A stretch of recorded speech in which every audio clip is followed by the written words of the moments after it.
Senhor Csaba Kőrösi, presidente da 77ª Assembleia Geral das Nações Unidas, senhor Antônio Guterres, secretário-geral das Nações Unidas, senhoras e senhores, chefes de Estado, de governo e de delegações. Senhoras e senhores, começo por cumprimentá-lo, embaixador Csaba Kőrösi, pela eleição para presidir esta Assembleia Geral. Esteja certo de contar com o apoio do Brasil. O tema escolhido para este debate geral gira em torno de um conceito que se aplica perfeitamente ao momento que vivemos, um divisor de águas. Senhor presidente, nossa responsabilidade coletiva nessa Assembleia Geral é compreender o alcance dos desafios que compõem esse divisor de águas e, a partir daí, construir respostas que tirem sua força dos objetivos que são comuns a todos nós. A tarefa não é simples, mas, a rigor, não temos alternativa. Esse esforço tem de começar no interior de cada um dos nossos países. Antes de tudo, é aquilo que realizamos no plano interno que dá a medida da autoridade com que agimos no plano internacional. Deixe-me falar da perspectiva do meu país. Quando o Brasil se manifesta sobre a agenda da saúde pública, fazemos isso com a autoridade de um governo que, durante a pandemia da Covid-19, não poupou esforços para salvar vidas e preservar empregos. Como tantos outros países, concentramos nossa atenção, desde a primeira hora, em garantir um auxílio financeiro emergencial aos mais necessitados. O nosso objetivo foi proteger a renda das famílias para que elas conseguissem enfrentar as dificuldades econômicas decorrentes da pandemia. Beneficiamos mais de 68 milhões de pessoas, o equivalente a 1/3 da nossa população. Em paralelo, lançamos um amplo programa de imunização, inclusive com produção doméstica de vacinas. Somos uma nação com 210 milhões de habitantes e já temos mais de 80% da população vacinada contra a Covid-19. Todos foram vacinados de forma voluntária, respeitando a liberdade individual de cada um.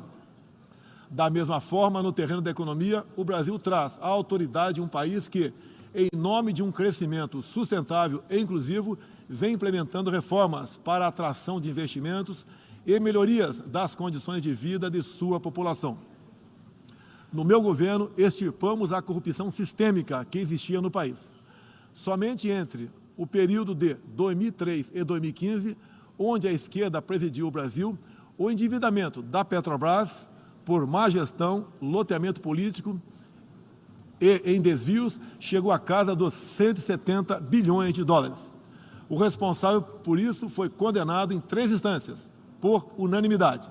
Delatores devolveram $1 bilhão e pagamos para a Bolsa Americana outro $1 bilhão por perdas de seus acionistas. Esse é o Brasil do passado. Aprimoramos os serviços públicos com redução de custos e investimentos em ciência e tecnologia. Hoje, por exemplo, o Brasil é o 7º país mais digitalizado do mundo. São 135 milhões de pessoas que acessam 4.900 serviços do meu governo. O Brasil foi pioneiro na implantação do 5G na América Latina. Levamos adiante uma abrangente pauta de privatizações e concessões, com ênfase na infraestrutura. Concluímos o projeto de transposição do Rio São Francisco, levando água para o Nordeste brasileiro. Adotamos novos marcos regulatórios, como o do saneamento básico, o das ferrovias e o do gás natural. Além disso, melhoramos o ambiente de negócios, com a Lei da Liberdade Econômica e a Lei de Startups. Como resultado, criamos oportunidades para o jovem empreender e ter empregos de qualidade. Coroando todo esse esforço de modernização da economia brasileira, estamos avançando a passos largos para o ingresso do Brasil como membro pleno da Organização para a Cooperação e Desenvolvimento Econômico, a OCDE. Apesar da crise mundial, o Brasil chega ao final de 2022 com uma economia em plena recuperação. Temos emprego em alta e inflação em baixa. A economia voltou a crescer. A pobreza aumentou em todo o mundo sob o impacto da pandemia. No Brasil, ela já começou a cair de forma acentuada. Os números falam por si só.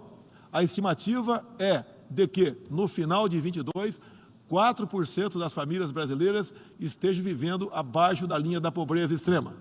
Em 2019, eram 5,1%. Isso representa uma queda de mais de 20%. O Auxílio Brasil, programa de renda mínima criado no meu governo durante a pandemia, que atende 20 milhões de famílias, faz pagamentos de quase $4 por dia às mesmas. O desemprego caiu 5 pontos percentuais, chegando a 9%, taxa que não se via há 7 anos. Reduzimos a inflação com estimativa de 6% no corrente ano. Tenho a satisfação de anunciar que tivemos deflação inédita no Brasil nos meses de julho e agosto. Desde junho, o preço da gasolina caiu mais de 30%. Hoje, um litro no Brasil custa cerca de 90 centavos de dólares. O preço da energia elétrica também teve uma queda de mais de 15%. Quero ressaltar que o custo da energia não caiu por causa de tabelamento de preços ou qualquer outro tipo de intervenção federal. Foi resultado de uma política de racionalização de impostos formulada e implementada com apoio do Congresso Nacional.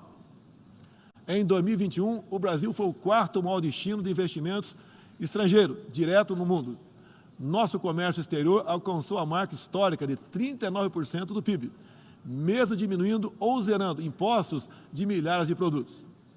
No plano interno, também estamos batendo recordes em 3 áreas: arrecadação fiscal, lucro das empresas estatais e relação entre dívida pública e PIB. Aliás, em 21, tivemos superávit no resultado consolidado de contas públicas. O PIB brasileiro aumentou 1,2% no segundo semestre. A projeção de crescimento para 22 chega a 3%. Temos a tranquilidade de quem está no bom caminho, o caminho de uma prosperidade compartilhada entre os brasileiros e, mais além, compartilhada com nossos vizinhos e outros parceiros mundo afora. É isso que vemos, por exemplo, na produção de alimentos. Há 4 décadas, o Brasil importava alimentos. Hoje, somos um dos maiores exportadores mundiais. Isso só foi possível graças a pesados investimentos em ciência e inovação, com vistas à produtividade e à sustentabilidade. Faço aqui um tributo à pessoa de Alisson Paulinelli, candidato brasileiro ao Prêmio Nobel da Paz, por seu papel na expansão da fronteira agrícola brasileira com o uso de novas tecnologias. Este ano, o Brasil já começou a colheita da maior safra de grãos da nossa história. Estima-se pelo menos 270 milhões de toneladas. O Brasil também, em poucos anos, passará de importador a exportador de trigo. Para o período de 22 e 23, a previsão é que a produção total ultrapasse os 300 milhões de toneladas.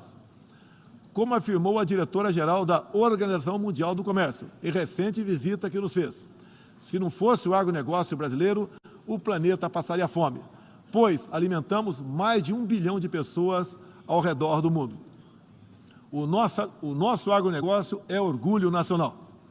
Senhor presidente, quero lembrar que, também na área do desenvolvimento sustentável, o patrimônio de realizações do Brasil é fonte de credibilidade para a ação internacional do nosso país.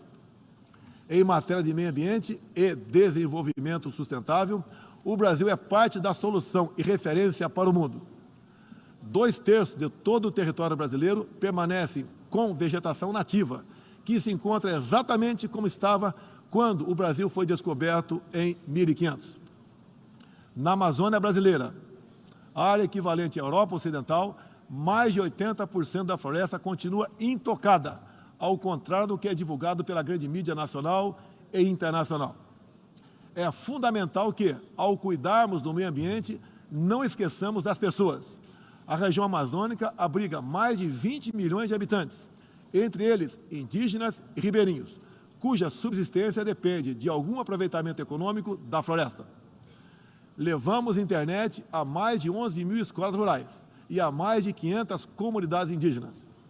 O Brasil começou sua transição energética há quase meio século, em reação às crises do petróleo daquela época. Hoje temos uma indústria de biocombustíveis moderna e sustentável. Indústria que contribui para a matriz energética mais limpa entre os países do G20. Cerca de 84% da nossa matriz elétrica atualmente é renovável.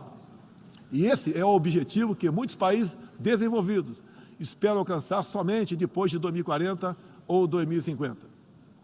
No ano passado, o Brasil foi escolhido pelas Nações Unidas como o país campeão da transição energética. Temos capacidade para ser um grande exportador mundial de energia limpa. Contamos com excedente já em construção, que pode chegar a mais de 100 gigawatts, entre biomassa, eólica, terrestre e solar, além da oportunidade ainda não explorada de eólicas marítimas de 700 gigawatts, com um dos menores custos de produção do mundo. Essas fontes produzirão hidrogênio verde para exportação. Parte dessa energia 100% limpa abre a possibilidade de sermos fornecedores de produtos industriais altamente competitivos, especialmente no Nordeste brasileiro, com uma das menores pegadas de carbono do mundo. A agenda do desenvolvimento sustentável é afetada, de várias maneiras, pelas ameaças à paz e à segurança internacional. Erguemos as Nações Unidas em meio aos escombros da Segunda Guerra Mundial. O que nos motivava, naquele momento, era a determinação de evitar que se repetisse o ciclo de destruição que marcou a primeira metade do século XX. Até certo ponto, podemos dizer que fomos bem-sucedidos. Mas hoje, o conflito na Ucrânia serve de alerta. Uma reforma da ONU é essencial para encontrarmos a paz mundial. No caso específico do Conselho de Segurança, após 25 anos de debates, está claro que precisamos buscar soluções inovadoras. O Brasil fala desse assunto com base em uma experiência que remonta aos primórdios da ONU. É pela 11ª vez que ocupamos assento não permanente no Conselho. Temos buscado dar o melhor de nós para a solução pacífica e negociada dos conflitos internacionais, sempre guiados pela Carta da ONU e pelo direito internacional. O Brasil também tem um longo histórico de participação em missões de paz da ONU. De Suez a Angola, do Haiti ao Líbano, sempre estivemos ao lado da manutenção da paz. Também contribuímos para a paz ao abrirmos nossas fronteiras para aqueles que buscam uma chance de reconstruir suas vidas em nosso país. Desde 2018, mais de 6 milhões de irmãos venezuelanos foram obrigados a deixar seu país. Muitos deles vieram para o Brasil. Nossa resposta a esse desafio foi a Operação Acolhida, que se tornou referência internacional. Já são mais de 350 mil venezuelanos que encontraram em território brasileiro assistência emergencial, proteção, documentação e a possibilidade de um recomeço. Todos têm acesso ao mercado de trabalho, a serviços públicos e a benefícios sociais. Nos últimos meses, chegam por dia ao Brasil a pé cerca de 600 venezuelanos, a grande maioria dos quais mulheres e crianças, pesando em média 15 quilos a menos do que tinham antes, fugindo da violência e da fome. A política brasileira de acolhimento humanitário vai além da Venezuela. Temos também recebido haitianos, sírios, afegãos e ucranianos. Senhor presidente, o conflito na Ucrânia já se estende por 7 meses e gera apreensão não apenas na Europa, mas em todo o mundo. Quero, em primeiro lugar, renovar o agradecimento do Brasil aos países que ajudaram na evacuação de brasileiros que se encontravam na Ucrânia quando começou o conflito. Refiro-me especialmente à Eslováquia, Hungria, Polônia, Romênia e República Tcheca. A operação foi exitosa. Não deixamos ninguém para trás, nem mesmo seus animais de estimação. Diante do conflito em si, o Brasil tem se pautado pelos princípios do direito internacional e da Carta da ONU, princípios que estão consagrados também em nossa Constituição. Defendemos um cessar-fogo imediato, a proteção de civis e não combatentes, a preservação da infraestrutura crítica para assistência à população e a manutenção de todos os canais de diálogo entre as partes em conflito. Esses são os primeiros passos para alcançarmos uma solução que seja duradoura e sustentável. Temos trabalhado nessa direção.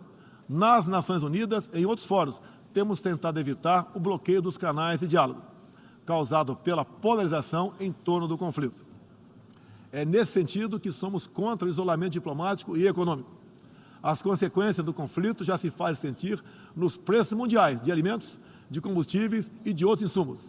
Esses impactos nos colocam a todos na contramão dos objetivos do desenvolvimento sustentável. Países que se apresentavam como líderes da economia de baixo carbono, agora passaram a usar fontes sujas de energia. Isso configura um grave retrocesso para o meio ambiente.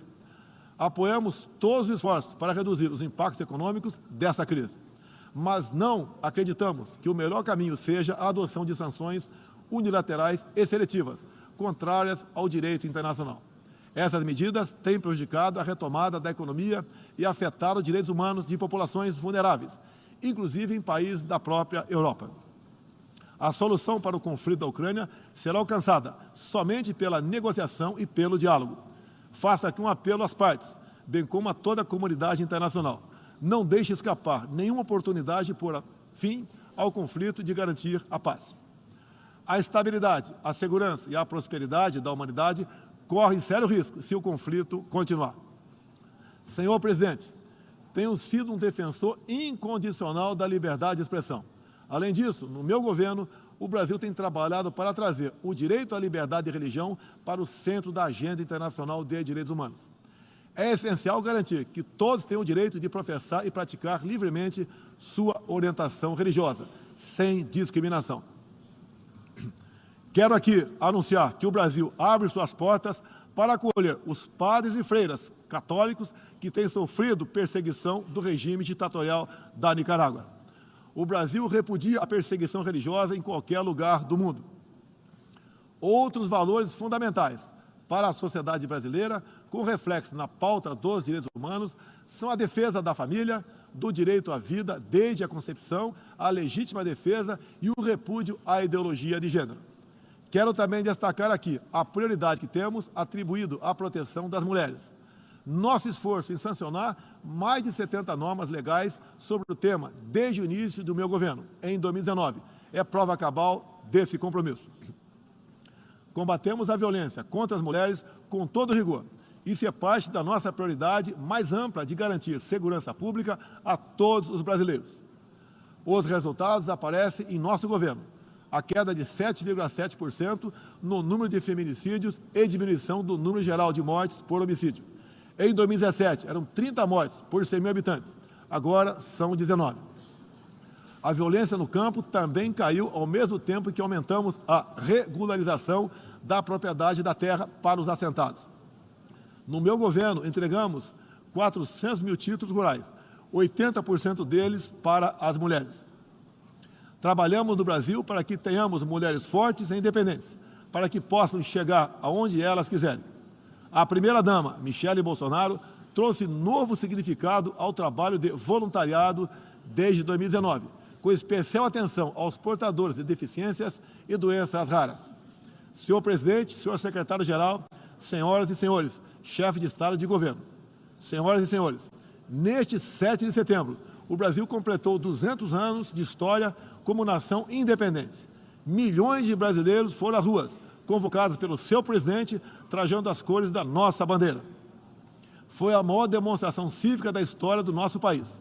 Um povo que acredita em Deus, pátria, família e liberdade. Muito obrigado a todos os senhores.